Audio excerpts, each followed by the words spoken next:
Hey, what's up, guys? Welcome to another episode of According to Kaz and Queen. And as always, I am Kaz. And I'm Queen. And we want to thank you guys for joining us again here on another wonderful episode. We got a lot of good things to talk about. And as always, you can follow us on all streaming services. Make sure you tuned in. We are on Spotify. We are on Apple Music. We are on Google Podcasts. We're on Amazon Music as well. And we are now on Black with No Chaser Radio. So you've had a chance to download the app. Make sure that you download the Black with No Chaser app, bwncradio.com, and you can check us out, man. Your favorite couple's going to be doing their thing on Black with No Chaser Radio, so shouts out to all of them as well. And of course, if you prefer to see our bright, shiny faces, you know what to do. All right, when I put my finger right here, you just make sure that you like and subscribe to that YouTube channel right there. Make sure you like and subscribe. Set those notifications, man. Turn them on, because Tuesday nights at 7 p.m., you'll be able to see the premiere of every episode, and then you can follow us on streaming services, and you can check it out on Black with No Chaser Radio as well. All right, Tuesdays at 7 p.m. Make sure that you do that, and we're going to be here, and as long as you're there, then we're going to have ourselves a good time, of course, coming to you live from an undisclosed location. I know in past episodes, you've heard the glasses clinking in the background, but me and my bride did a good bit of drinking last night. We tied a couple on last night, so if you're watching us on YouTube, of course, I've got my water here so that I can hydrate, so that we can make it through the rest of the weekend. And if you are listening to us, there will be no glasses clinking. There are cups and water bottles going on right now, because we are trying to get ourselves back right again. It ain't like it used to be. Because we're doing it again, man. We're doing it again. Yeah, we're going to keep it going. Mm-hmm. So we got to get right. You got to make sure that we hydrate, of course. I would be remiss without mentioning, of course, we want to send our condolences and our prayers out. We had a friend of ours, a colleague of ours, someone who had crossed our paths here, Joseph Reddix. Everyone knew him as Joey Free Press, who passed away suddenly here in Jackson, Mississippi. And I just want to send our prayers and our condolences out to friends and family, man. You don't ever know, when people cross your path, even if but for a moment, you don't know what kind of impact they're going to have on your life. And in a lot of instances, you have people who only pass through your life briefly, in spurts that you see every now and then. And, we would see Joey around Jackson, and he was always a supporter of Kaz and Queen. He was always a supporter of all the endeavors that we did. So we dedicate this episode and this podcast to you, Joey. Rest in paradise. A very good brother, very smart brother, very cool, quirky, eccentric brother. If you ran across him, you know what I'm talking about. And that's pretty much it on that, man. We want to dedicate this to him and send this out to his family as well. But I want to get right into this, and we're going to switch gears real fast, because this is your boy. So we got to talk about this right off the bat. We got to talk about Chris Brown. We got to talk about Chris Brown. It's breezy, baby. My goodness. So Chris Brown spent a lot of time the other day going back and forth. Well, he didn't go back and forth. I mean, it was just really a verbal barrage against, what's her name? He had time. He said he had time. Kylie? Yeah. Kylie? I don't know. That's just how significant she is. She was in 3LW. She's not chopped liver. What? Well, here's the thing, okay? And we're probably going to disagree on this, and I want to hear it as a woman, because I saw a lot of women, defending this behavior and saying, Chris Brown had time and this and that. The young lady Kylie, just made mention of, Chris Brown's, past run-ins with domestic abuse. Look, don't trivialize it. She didn't just make mention. She came for him. Yeah, she did. She came for him. She did. So there was nothing provoked on his end. She just out of the blue. She came for him because he has a song with Chloe. a new song. Chloe announced it. Mm-hmm. She probably bitter in some way, shape, or form. But she came for him and started talking about the past because of the post about the song. Right. And I guess in her mind, I felt that she was, defending Chloe or defending the honor of women. It's going to be brought up, and it's going to continuously be brought up, unfortunately. And it's not just for that particular incident, babe. It is for several issues that have happened over time. Let us not forget that, what's her name? The woman that he dated for a while. Is it Carucci? How do you pronounce that? Carucci. Okay. I don't know if that's correct. I don't know if we're going to go with that. That's the best that we can get, as close as we can get. Y'all know who we talking about. But, mind you, in court, she played a series of messages that he sent to her that prompted the court to give her, one of the strongest restraining orders that has ever happened in the history of the world. I think it was a lifetime restraining order. I think it was because of what he sent. So, there has been instances of habitual line stepping for Chris Brown. You know my thoughts. What's another one? I don't have it right off the bat. So we know about 2 that happened basically at the same time. How many do you need? I don't need any. Do you want to know why? Why is that? Because he was 17. He was dumb. He was foolish. He was 17. Okay. He is now 33 years old. Okay. So I don't think that people should be, I didn't think then, and I still don't think that people who do stuff at a stupid age, because Lord knows I did stupid stuff at 17. Indeed. And even the person who put his hands on me, he was growner than 17. Yeah. But he deserved the opportunity to rectify, fix, get healing for all of that. And he did. Just imagine if people continued to come, or if I continued to treat him as the person he was when he was unhealthy and broken and treated me badly and beat me up. If I continued to hold that over his head after he had been doing the work and was able to rehabilitate himself, that's just not how we operate. And then this comes in a time where we're supposed to be the kind of people who, slow down, back up. First of all, he took the time, because he had time that day, to post a series of white actors who have done the same thing that never get that kind of backlash. Nobody gives them that backlash. Mel Gibson, Charlie Sheen. It was a bunch of people that he had put up there. They do get backlash now. They do get backlash. Okay, well, it might not stop them from getting work per se, but they do get backlash. And it was real grown. We talking about they did this stuff in the last 10 years. They real grown. Chris Brown was 17. He wasn't even an adult. For me, Charlie Sheen and Mel Gibson are non-factors. So for me, I wouldn't hire Mel Gibson again, and I wouldn't hire Charlie Sheen again if it was me. All I'm saying is the man deserves the opportunity to better himself, and there's not one sin better than the other. So if you are out there cracking off on him because of how you feel like something he did at 17 was wrong, and he even acknowledges that it was wrong, that he made a mistake. Nobody's saying that he's, that it wasn't wrong. It was wrong. He shouldn't have did it. But he also, just like every human, deserves the opportunity to be able to move beyond it. And I don't like how people bring it up at their own convenience. They don't stop to bring it. They bring it up when it's relevant to what they trying to point out. You know what I'm saying? Or when they trying to come for him. So it ain't fair. Leave the man alone. Let him make it. He ain't bothering nobody right now. He ain't been bothering nobody. So leave it alone. Let the man make it. He was 17. That was over half his life ago. Well, I will say this, and that's a fair assessment, and I will give you kudos on that response. Everybody does deserve the chance at redemption.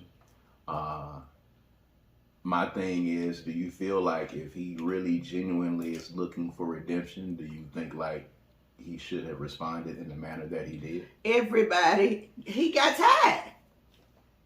He had time. He got tired. People come for him all the time and he don't respond. this was just one of them days. Probably woke up like, not today. Everybody had them days. Mm-hmm. And he went in. You could tell he had time because he spent several hours on it. He did. And he usually doesn't do that. He just kind of laugh it off if he mentions it at all. Must have been a free day outside of the studio or touring today because he was on it. And she wasn't even like relevant enough. Like he probably had to look her up to see what to say about, because she wasn't relevant enough. Even she said, I'm not even one of the popular ones, and he going off like this, from 3LW. Mm-hmm. But I'm not dismissing what he did. I have a son. I have a bonus son. They are currently doing dumb shit. Well, they are not going to be like that forever. And I don't want them to continuously be judged for that. I don't want my abuser to be continuously judged for that. And it might just be a matter of compassion or something that happened in my life to make me feel that way, whatever, But I do believe that people deserve the opportunity to correct themselves. And I'm thankful that I've been given the opportunity to correct myself because I haven't always made the best choices either. And none of you have. That's really just long and short of it. You either. And that's fair. I cannot argue with that in a sense. I present the topics and we talk about them. You do know how I feel about domestic abuse, and you do know how I feel and how I take a hard line stance on a lot of things. I may have to start evaluating the hard line stance that I take on a lot of things. I'm learning to be more malleable as I get a little bit older, but putting your hands on women at any point for me is a huge red flag. And it takes a lot to come back from it, because if you at one time felt it prudent to, abuse women in any shape, form, or fashion, whether it be mentally or physically, that's not something that you just get over in a very short period of time. Sure it is. People heal, baby. Not in a short period of time. It ain't been a short period of time, though. This happened when he was 17, 33. It has been plenty of time. But even then, healing doesn't have a time frame. But he was broken. He was angry. He was having his own issues. He was traumatized, which is why he took it out on her. My abuser was broken. He was traumatized. That's why he took it out on me. You heal the trauma, you heal the response. So you heal the trigger. And it can't be easy to heal from it if you're constantly being judged by it, So you're right. There can't be it's difficult to have a hard line, because if a person is contrite and they are remorseful, then they are going to be more involved in their healing process. Some people don't understand that that's wrong because that's the life they grew up in. That's not necessarily the truth for Chris Brown. So I believe that redemption is something that he deserves. And I believed it the whole time. Actually, I was mad at him for doing it because it was horrible. Like, he really beat her like she was a man. It was horrible. Well, Rhianna has since said that she played a part in it, that, they were fighting each other. It doesn't excuse it at all whatsoever. I still think the man bears the brunt of the responsibility. It does not excuse it. Right. But but a lot of men cannot manage the thought process in the heat of the moment that this is a woman and I should walk away. Now, we can evaluate how do we get men to that point to where they can walk away even if a woman puts their hands on them. We can talk about that because that's not something that's being talked about.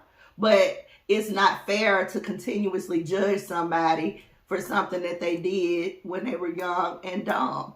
He could be a dumb adult, but we haven't seen him do this type of thing anymore since then. And the season he was in his life right then, where he was just becoming, popular. He was, becoming a well-known person all over the world. Mm-hmm. He was, young. I don't know if his dad was in his life. I know there's a lot of talk about his mom around that time, and I don't remember seeing a whole lot about his dad. Mm-hmm. So he had his own stuff. But as you grow, you get older and you become more aware of who you are and what the expectations are that people put on you and what the expectations are that you put on yourself. At 17, none of that matters. None of it. So what do you think is the difference then in Chris Brown and, say, R. Kelly? If R. Kelly came out and if he did not try to continuously deny this as he That's the difference. Well, there is a difference. R. Kelly is not remorseful and in denial. And extreme denial. And I think he has a mental issue. So there are a lot of differences. Plus, he's a predator, and he preyed on women. Chris Brown is not continuously out there just beating women up. R. Kelly was continuously and for a long period of time going after young girls, and he was, holding them hostage. Like, it's just way more significant than the incident with Chris Brown. And he's shown no contrition. He's not sorry. He doesn't even believe what he did was wrong. Doesn't believe he did anything at all. Correct. So there's a huge difference. So I will concede that you make an interesting point, a compelling point. I will go back because I didn't delve in deep enough to make sure that there were no incidents other than Rhianna and Karrueche. That sounds right. Yeah, I thought for some reason that there were several in between, or some instances where he did some things that were distasteful. He did. Now that's true, but that was all during the same season of his life. So you're saying that was then? It hasn't happened in the past 3-4 years. Not that type of behavior, the losing of himself and the lack of control and all that. We haven't seen that for years. But during that season, when the Rhianna thing kicked off, he was spiraling for whatever reason. But I think he got himself together, and I think he deserves an opportunity to show us that he's gotten himself together without constantly being bombarded with it. I'm going to look into that. He did the kicking over the stuff at the morning show that he was interviewed at. They asked him about it, and they wasn't supposed to, and he lost it. That was recent? No, it was back then. Okay. Oh, yeah, I do remember that. For some reason, I'm thinking that something has happened in the past 3 or 4 years where he was inappropriate on social media or he was inappropriate somewhere. But I don't have that information in front of me right now, so I got to take it at face value. So I will say, you have made an excellent point at this stage of the conversation. We're going to come back and we're going to revisit it because you're going to go find a reason to not. I'm not going to find a reason. I'm going to find something that's there just to make sure, because if you're going to make the point that was then and this is now, which is a fair point, by the way, if you're going to make the point that this is in a period where I was broken, this is in a period where I was carrying around trauma, I worked my way up to here, I'm not here anymore, and I'm really tired of people bringing it up, every time they want to attack me. There's that. And then there is, I had my spiraling period here, but there have been instances continuously up till me having. Nobody's perfect. You trying to say you can't ever do anything wrong again in order for me to give you grace per se, for this situation. But being disrespectful to women. I don't think you're going to find that. That don't even if you don't find it, doesn't mean that he hasn't been disrespectful to women. That's not what I'm saying. What I'm saying is that the Rhianna situation that they constantly bringing up, I think he has healed from and is sorry for what he did at 17. That's what I'm talking about. And I don't believe that he will ever put his hands on a woman. I hope that he would never do that again because of what happened as a result of that decision. I hope so too. So far, we don't know that he has. And, don't know. And I choose to believe that this black man, because, he is one of us, and we need to offer grace to each other and opportunities to correct as much as possible. I believe he deserves that. Okay, that's fair. Kudos to you. I will say that you explained that and made your point very well. I'm still going to research that, and I'm still going to see. Everybody does deserve redemption. Everybody deserves a second act for certain things. Or a third, or a fourth. If God can forgive us, why we can't forgive each other? And you're right about that again. I can't argue with you there at all. But at the end of the day, we can't say, okay, well, dudes can go around just willy-nilly putting their hands on women, and if they're contrite somewhere down the line, we're going to be like, okay, we cool with you. Because then it opens a Pandora's box at this point, which I think it opens the Pandora's box of not having a reason to hate on the man. I don't say hate. Or be mad. Women have a fair critique. The women that I saw speaking out against it, they have a fair critique, don't you think? That he once put his hands on a woman? Is that not a fair critique? He did once put his hand on a woman. Yes. I'm not saying that it is winning the argument. I'm saying, is that not a fair critique? Look, you're going to have people out there who are always going to hold this over his head. That's just what it is. That's what it's going to be. That's just what it is. I personally believe that that's unfortunate because those same people have done things in their lives that they asked for forgiveness for. The fact that Chris Brown is and his business is readily accessible and we can get to it at any point, even to the point to where you finna go dig and find something. Not dig. Maybe not it's dig. Always there.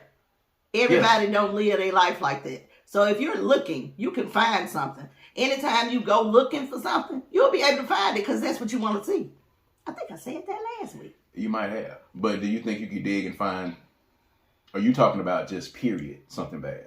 Not domestic violence. Okay. I'm talking about just anything. I think that there are going to be the people who are, I guess, feminists who are going to say this. This is a feminist.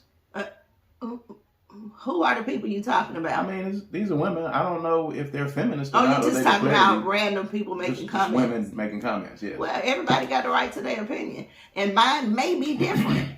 I might would share in their opinion had I not been domestically abused and had my own experience with it at 17 years old. So I was able to forgive my abuser. He asked for forgiveness. I hold no grudges because I know that he is a better person now. And for me, that's enough. So maybe that's the reason why I feel the way I feel about second chances. And that's cool. And it's fair. So speaking of Chris Brown and Rhianna, Rhianna coming off the heels of her Super Bowl performance and announcing her pregnancy. She is on the upcoming cover of Vogue magazine. So she's on the cover of Vogue magazine and joining her, flanking her on the cover of the magazine. You did not say flanking. Flanking her on the cover of the magazine is, of course, her baby daddy, A$AP Rocky, and he is holding the baby while reaching for or holding Rhianna's hand. I thought it was a very cool family picture. I think, of course, Rhianna being a billionaire and being one of the biggest stars on the planet, and a bigger star than her baby daddy, who, does his thing in his own right. But of course, this Vogue cover was clearly about her. But of course, the toxic masculinity began to rear its ugly head on social media, and there were all kinds of think pieces about people who were saying that this was a conspiracy to destroy masculinity and manhood. I even saw one idiot who actually took the picture and dissected it with green lines and made spaces and blocks in the picture to explain different parts of the picture. The photographer apparently, had the way that Rhianna was reaching back for A$AP's hand was a way to dismiss his masculinity, the fact that he was carrying the baby. They did a spatial shot of the space in between her and him, saying that this is the amount of space that he is walking behind her, all in an effort to say that A$AP Rocky is supporting the de-emasculation of men because he is following and walking behind his baby mama now, or I guess, I don't know what their relationship status is, but walking behind the mother of his kids. He is conceding the fact that she is the head of the household, even though the Vogue cover was about her. The toxic masculinity, those things that I read, especially on the Twitter feeds, is it's ridiculous. As a man, it's offensive to me. I personally think these are dudes that are not smashing anything. I don't think they get any sex at all whatsoever. I think they're losers. But as a woman, and as a very strong woman, as my bride, I want to get your opinions on that. If you're looking at that cover, does that in the least bit give you any thought that A$AP Rocky is being emasculated because he is carrying the baby and following Rhianna on the cover? Nah, it doesn't. I actually felt like it was a very loving piece. Yes. A very loving picture. I felt like, first of all, they not married. So my first thought was, why is this article about Rhianna and he on why is he even involved? But I think Rhianna chose that. My personal belief. I think she wanted him and her baby in the picture. But since she was the feature, she deserved to be out in the front. And I think that's where it ends. I don't think there's anything else to it. She clearly wanted to display that she had a good baby daddy who was supportive and there for her child. And I don't see anything wrong with that. And she's in a good season right now. She's having an uptick. And as a man who is familiar with the industry and familiar with entertainment and how that goes, it shows that he is supportive enough to recognize that my wife is the bomb. I mean, my woman is the bomb, and she deserves to be out here, and I support that, and I got the baby. Go ahead, baby, do your thing. I got the baby. And that's it. That's all I saw. And how people came, I mean, we talked about it in the last episode about, how people have contorted, these scenes and these songs from Beyonce and, all those things to try to turn them into something that's demonic. I mean, people have a lot of extra time in their lives to be able to come up with these ridiculous theories and conspiracies. All I saw was a loving, supportive father carrying the baby, which is what the hell you're supposed to do when you have a baby. And you have a wife that, is your equal. And maybe in a lot of instances in the entertainment field, she is superior to you. She's not his equal at all. Oh, no, it's not even close. It's not. And he recognized that, and it's okay. Yes. So actually, y'all just putting yourself in them people's business. Let them make it. Like, it's too much of that going on. It's like my man Robert said. Good Lord in heaven. These are problems that are outside of most people's tax brackets. If this is a problem that is in somebody's tax bracket that is above yours, it's really not your problem. Well, this ain't even their problem. They don't have a problem. Y'all making it a problem. Y'all making yourselves have a problem with them folks who are perfectly fine and don't really give two cares in the world about you having a problem with the way they took that picture. Yeah, I really want you guys to, either get a girlfriend or, these are dudes that aren't married. I don't know if they've gone outside and touched grass or had the touch of a soft woman in their lives at any point, the loving caress of a woman. There you go, baby. Anything. I don't know if they have had any interaction with real women outside of being in their mother's basement or in their apartment, tweeting and posting stuff on their blogs, thug posting about a man being a damn father and carrying the baby on a cover that had nothing to do with him. The fact that the photographer was like, okay, and Vogue was like, okay, you can stay on the cover. The fact that happened was a plus for him. Because in a lot of instances, he would have been told to stand your ass over on the side so that we can take this picture of this billionaire who just performed at the Super Bowl, because that is what we really want. And that's why I think she chose to have them in it. I think it was her choice. But also, if anything, brothers, for us, for women, for a lot of women, because clearly not all, but a lot of women, that was the pure epitome of masculinity. Absolutely. That was an empowering photo. And it was more empowering on his behalf than it was even on Rhianna's behalf. Because he stood there. That was absolute manhood right there. Absolute. Like, no question at all about it. I don't see how you can find anything emasculating there unless you are looking for that. And you want to believe that that's what it is. I think the absolute best display, the best example of being a masculine man that you can exude is when you have enough sense to fall back and watch your woman excel and shine. Maybe that's what they don't have experience with. Maybe, yeah, because they haven't been touched by a woman. I think a lot of them. Or they don't have women who outshine them from time to time. And that's the case too. So you've been around some really whack ass women too, on top of that, because as a man, first of all, why would you not want a partner, a life partner, a soulmate, a helpmate, a mother of your children? Why would you not want someone around you who could match your shine and who could match your ability and match your levels and at times outshine you? Well, maybe they're not shining. I can't. But I can tell you for sure that that's not a common thought.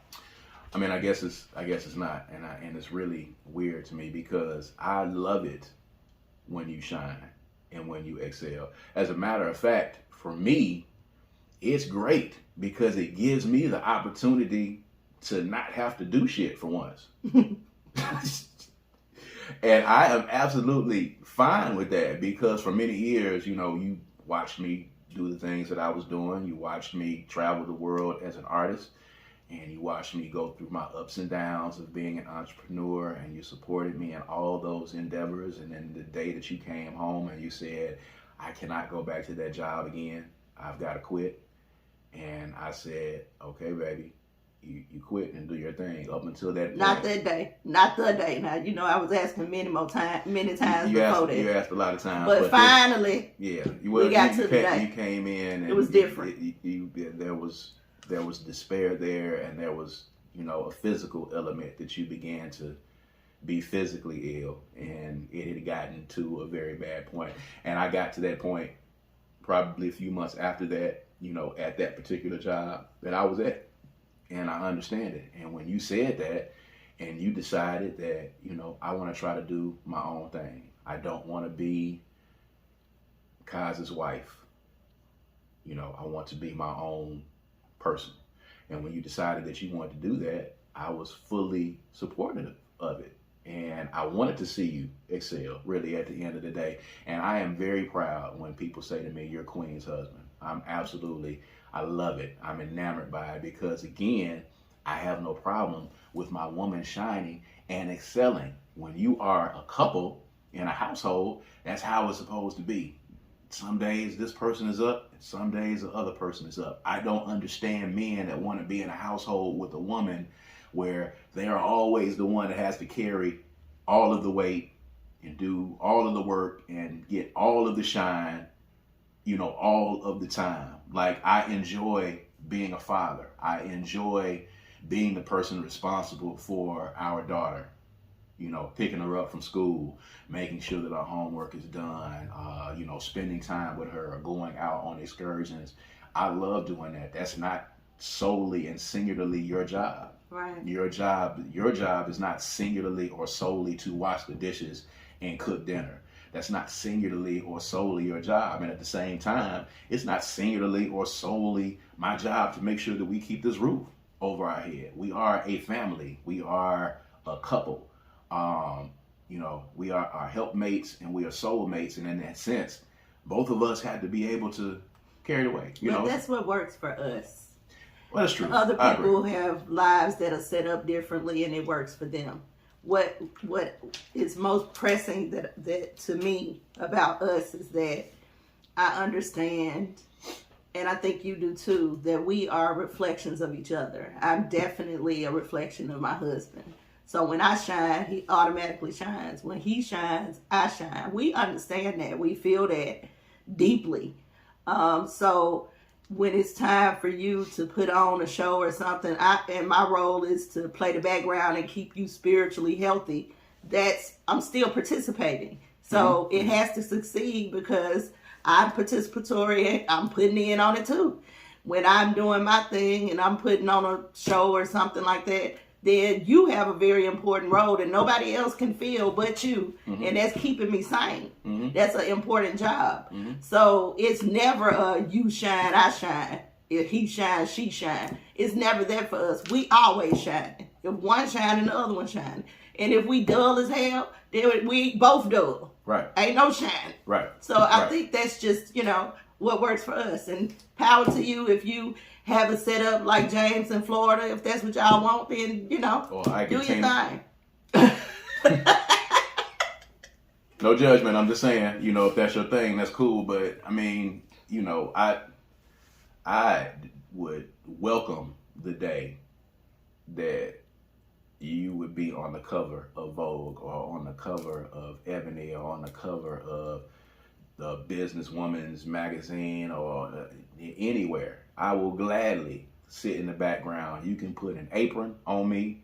You can give me a spatula in my hand. You can put a chef's hat on my head, and you can put the little one right next to me, and I'll put my arm around her, and you can put some flour on my face from, me baking something in there. You can do all of that. You can do all of that and put me in the background, and you can make me real tiny in the back, and you put her in the front. That's what I want, and I don't understand why in the hell a man would not want that for their mate. And to, just to be perfectly honest with you, I'm a man's man, a man above man. And I think that is the most masculine thing that you can possibly do. I'll slap the shit out of any one of y'all in any second and won't blink twice about it. But I would love to be in an apron and a chef's hat with a spatula in my hand. That's how I picture it. And a oven mitt.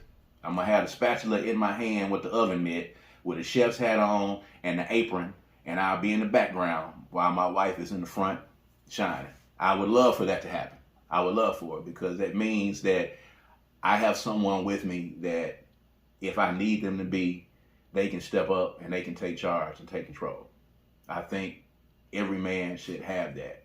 Every man should have the feeling that, if my gun is out of clips and out of bullets, I got somebody that's gonna stand back to back with me, and they gonna bust as much as I'm busting, and they gonna bust until all the bullets is out of their clip too at the same time, back to back, like an action movie. I think that's the case, and there's nothing wrong with that. We got to get outside of these stupid ass gender roles that we have put for everybody, and we got to start doing what's going to help us to build our nation back. This is what nation building is about. That toxic masculinity shit that y'all are on is crumbling us right now. Even though y'all might think it's not, but this super machismo, super masculine ideal of, ASAP Rocky being emasculated because he's carrying a baby that he fucking helped to make as a father, supporting his woman. On a cover that he's a guest on. She was Vogue, basically as a matter of fact. Vogue is, their whole target is women. Why? I mean, of course they're gonna put Rhianna on the front. I don't know. You gonna take your dumb ass in there with the photographer, with your wife on the cover of Vogue, and be like, oh no, she's not gonna be in front of me. I got to be in front and she got to carry the baby because I'm the man. Nigga, who are you? They trying to make it like it was the magazine and the photographer's intention to emasculate him. It was a conspiracy. It's a conspiracy against masculinity. You come in here ASAP and you stand behind her so that we can emasculate you. No, Rhianna's a billionaire. We're really... I just think it's really... You're just here, sir. I think it's really interesting that that is the take. That's the takeaway. Because I looked at it, even if that was the intention of the photographer, when I saw it, he failed. Because what I saw was a loving family. That's it. So it just depends on, where you are, where your energy is, what you carrying on you. Yeah. How you look at it. Yeah. So and there it is. Again, they got money. So, again, a lot of people rich people problems. Those are rich people problems above our tax bracket. Rihanna's got 2 kids, but she's got 2 kids by the same dude. Whether or not they get married or not, it's not my business or anybody else's business. They got the money to do whatever it is they want to do. When Rihanna has this next baby, she's going to be able, the minute that baby comes out, she's going to be able to hand that baby off to a nanny if she wants to, and somebody that's going to be in their house 24/7. To help her take care of that baby and go with her on the road so she can have those kids on the road. And ASAP, I would love it for you to sell billions of records and be a billionaire. I will be out on tour with you carrying baby bags and have them bags strapped across my chest out there. I'd be pushing a stroller. I would be changing diapers backstage. What you need me to do? What do you need me to do for the babies right now? You go out on that stage and make that money, billionaire. My billionaire baby is what I would call you. My billionaire baby. We're going to love on you. And I'm going to put these babies off in you now. I'm going to put them in the oven every couple of years. And we're going to hand it off to the nanny. And we're going to go and have... Like, those are problems that, again, regular people cannot fathom. because, you know, we don't have the ability to hand them off to a nanny. Right. And do all those things. And they're blessed to be able to do that. But toxic masculinity is killing us, especially you folks who have enough time, you know, with these conspiracy theories on social media. It's a really, really silly thing. I want you to go out and go on a date and go out with a woman, a real woman, not a blow up air doll.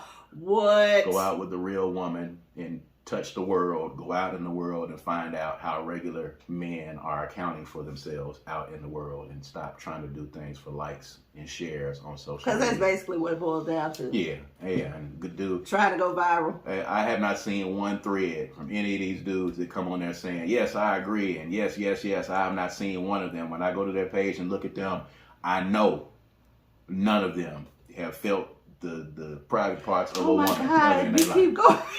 It makes me mad, man. Baby, what's next? You're a fan of the Ghetto Boys. Yeah. You know the Ghetto Boys. Everybody knows the Ghetto Boys. You didn't get a chance to talk about this as it was happening after the Grammy performance, but it's kind of taking some legs and people have been talking about it. You know, I grew up on the Ghetto Boys. They were one of the first artists, one of the first groups out of the South that started making noise across the world. So shouts out to Scarface, Willie D, rest in peace, Bushwick Bill, DJ Ready Red, you know what I'm saying, going all the way back to the original Ghetto Boys, and Mind Playing Tricks on Me, one of the biggest hip hop records of all time. Of course, if you were watching the Grammys, they had the dedication to hip hop. Scarface came out and performed a couple of lines of Mind Playing Tricks on Me. Turns out that he was there alone, and a few days later he was back on his podcast with his partner Willie D, and Willie D took the opportunity to let Scarface know that he was not pleased with him doing that by himself, and let it be known. And I thought, really, actually, if we're being honest, I thought it was a real conversation between brothers, grown men and colleagues. You know, I think, of course, taking that conversation to the podcast, I know they talked about it beforehand, and I know they did it because people were going to love the conflict, but they had the conversation, and they had the conversation on camera, and there was a lot of back and forth between people, and I want to get your views on it just as a person, or as a person that has had friends or colleagues or business partners or whatever the case is. And, you know, even myself, having been in a group situation myself in music, you know, what were your thoughts? And when you kind of hear the explanations and you look at it at face value, who do you think is in the right? Is it Willie D or is it Scarface? I'm Team Willie D, baby. Okay. Team Willie D. I mean, I understand they did the part of the song that actually was Scarface's. Mm-hmm. I know it was a time limit. He explained that everything happened before he got there and he had to rehearse. Mm-hmm. I think that was all bull crap. Oh, he wow. saw the opportunity to be a part of it, and he took it. Because he could have told them, I'm going to bring him out here. He ain't got to, all he got to do is say, my mind's playing tricks on him. We ain't got to do his verse. We can do my verse. We can rap it together.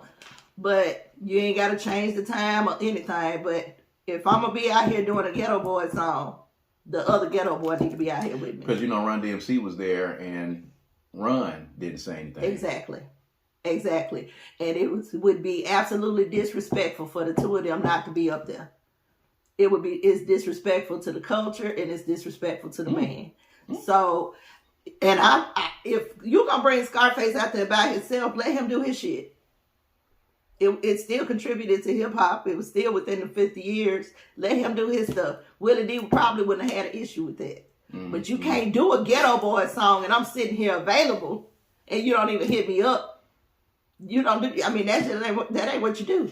So I think it was him being so elated to be able to do it that he just did it. Mm-hmm. And it was the wrong thing to do. It was the wrong call. I want to say this because you make a good point. I've been on both sides of this issue before. Maybe not in a Grammy situation. Definitely not in a Grammy situation. I can see both sides of it. I can see, you're doing a Ghetto Boys record. Even if they did not invite me, you can insist. I could come out on my own dime. I could come out on stage and hype you up and have a mic. This is a Ghetto Boy song. You know, I want to at least feel like you went to bat for me. Yeah, sure. So there's that. Then there's the other side of it. This is the Grammys. They work on a very tight schedule. I've been to the Grammys before. I've been backstage at the Grammys before. I've seen how tight a ship it is run. It's a very tight ship. It's time limits. It's TV. It's a lot of things, and you've got a lot of moving pieces. You got Questlove, who is putting all of this together, and he is reaching out to people. I have seen instances where they said, okay, we've got to do this in this time frame. We don't have time to do this. And I've seen people insist and say, no, I got to have this and I got to have this. And I've seen them removed from big opportunities because of it. So you think he didn't want to insist because think he wanted that brings it back down to what I'm saying. He just wanted to do it and he didn't want to shake the boat. But well, here's the thing. There's still, I mean, even if it's a time thing, the dude walked out on stage. And you know he only did what? 2 lines? It don't matter. The dude had to walk on stage. Willie D could have walked on. You didn't even have to give him a mic. Mm-hmm. He had to walk out on stage with me. They could have took the same step at the same time to get to the same place. It was not about time. You are correct. You are correct. And you're right. It is a tight ship. You're going to do it, and you don't want to shake the boat. So I can understand him not wanting to shake the boat. But in Revolution, you're going to shake the boat. You can't tell me that you want me to come up here and do a Ghetto Boy song by myself. If he was gone, yeah. But the man right here, he available. He waiting on the call. Like, why wouldn't you? I mean, he is in the group. And I see your point. And I'm not saying that you're wrong. I agree with you 100%.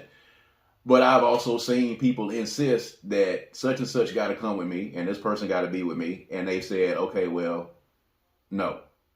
And then eliminate the whole thing. So then at that point, do you say, hey, I insist that Willie D comes and be a part of this and y'all get him here, and then they say either it's this or it's nothing, and you miss an opportunity to be in a tribute that's going to probably be played back millions of times within the next 50 years, long after we're gone. This is the 50th anniversary of hip-hop that we are experiencing right now. Do you miss out on that opportunity? Well, I don't think that you got the opportunity in a fair way. Questlove called him. So, yeah, but I'm saying he didn't. His explanation was that it had already happened and he had to do it. Mm-hmm. If he sat there in that conversation and said, man, I couldn't insist because it was risky, and then I might not even been able to be put on the show. Willie D understands that. He probably would have had a different opinion about it if he had said that. Scarface did not give any of that. He didn't say anything about, I was afraid that I might miss the opportunity, or the opportunity was important, or whatever. Because they've been starving artists before. I'm sure he understands trying to rebuild something. Absolutely. But it could have been a good look for both of y'all. Absolutely. Let me say this. Now, here's the twist. And I want to get your thoughts on this. Willie D has classically, if you go back, Willie D has classically said, fuck the Grammys. I don't give a damn about the Grammys. As a matter of fact, one of his famous lines is, fuck a goddamn Grammy. That's one of his famous lines. So he has been against the Grammys back when the protests were taking place with Jazzy Jeff and the Fresh Prince way back for the Hip Hop Award. He has been classically and on the record saying, fuck the Grammys, I don't need no Grammy, fuck them. And then to turn around and be a little miffed because he didn't show up at the Grammys. This was different. This wasn't about winning a Grammy. This was about celebrating hip hop. So you're making some really good points today. I'm getting whipped on your rhetorics today. That's fine though. I'm cool with that. Go ahead. That's it basically. It wasn't the same thing. This was a celebration of him that was already being done. So it wasn't like he was asking for an award. He was celebrating hip hop, or they were all celebrating hip hop. Well, now you have taken some firm stances on, fuck this event or fuck that event. You've taken some firm stances on it. Are you saying if, or let's just say if you did, because you're looking as if. You mean the Grammys? Not the Grammys per se, just anything. Okay. Let's say, you pull a Carrie Heffernan and you say, I don't want to go to this restaurant again because they didn't take the capers off my salad. Mm-hmm. And fuck them, and you've been present in public about saying fuck them, but one day there's a program that's taking place at this restaurant and you get invited to come.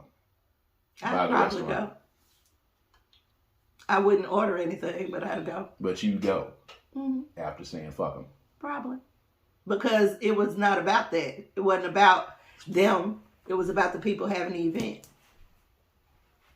Just like it wasn't about the Grammys. It was about the Ghetto Boys. Yeah. That's fair. I can see both sides of the coin for me. And it was good to watch them work it out because, you know, Willie D and Scarface and Bushwick Bill have classically been at odds with each other over the years. And Willie D and Scarface have been at each other classically over the years. It's the stuff that you go through when you have a rap partner. Maybe he just didn't want to deal with him. That's a possibility too. He didn't really say it, but you know, they've all been at odds, and both of them had issues with Bushwick Bill over the years. Now I can understand protecting your peace now. And Willie D didn't go to Bushwick Bill's funeral. Wow. And he said that I hadn't fucked with Bill in several years. And he didn't go to Bushwick Bill's funeral. Scarface did. I think Willie D was just asking for some real honesty. He needed to be heard. He needed him to know how he felt, but I think he wanted to hear some real honesty as to how you made this decision. And I don't think he got it, actually. If you're not intending to get it, you're not going to get it. I mean, he didn't say anything. He said they had already set up the rehearsals, and that's all he said. And he did kind of poo-poo it because he was like, you know, what you want me to say?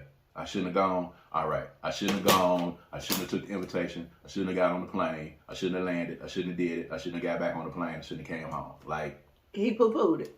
You kind of poo-pooing it a little bit. That's not, you know, and I get it. But again, not knowing what the conversations that take place between them over the years. Well, because of that response right there, that makes me think that he was very well aware that he was doing something wrong and made the choice to do it anyway. Or he knew that it was going to probably be some backlash because it's not like he doesn't know who Willie D is. Y'all been in a group together. So it wasn't about the rehearsals.